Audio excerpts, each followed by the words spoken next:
प्रेम से कहियो बाबा भोलेनाथ की जय, बाबा शंकर नाथ की जय हो, बाबा बैजनाथ की जय हो। और देखियो बहिन सा हाँ देवघर नगरी जाए के छै। हाँ चले की पूनम छै? दीदी हाँ। एकदम दोनों आदमी पियरे साड़ी पहिरने छियै। हाँ हाँ ये बानू पगड़िया एकदम छलांग मारे के छै। कत्ता देवघर नगरी। चलू चलू सबके ला चलू। और देखियो अकेले जेबै तो मन नहीं लागते। हाँ हाँ हाँ ऐसे बढ़िया भाइयों के साथ क ले छियै। हाँ भाभी के ला लिया। कौन भैया के साथ करबे बहिना? धर्मिंदर भैया, रवि भैया, धर्मिंदर भैया, भैया छथिन बैठल। चली देवघर नगरी। हाँ। और कौन भाव से हमर भाभी की कहे छथिन? की कहे छथिन? चलियो यो सजना देवघर नगरिया। जय हो जय हो। चालू यो सजना देवघर नगरिया। जोरे करावा जाला ढारी सुनु यो सजना देवघर नगरिया।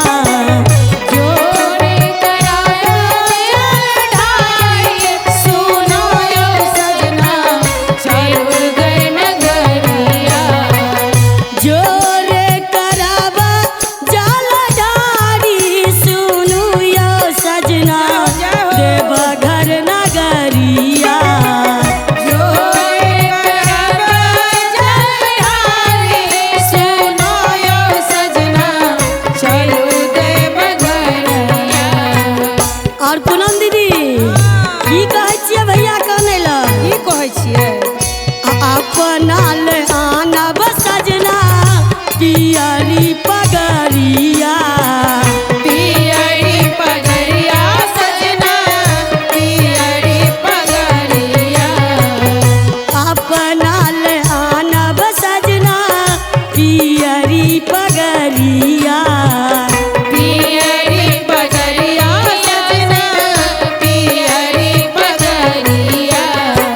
और की लबक पूनम दीदी? बाजू।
से बोले साचे दरबार की जय हो जय हो।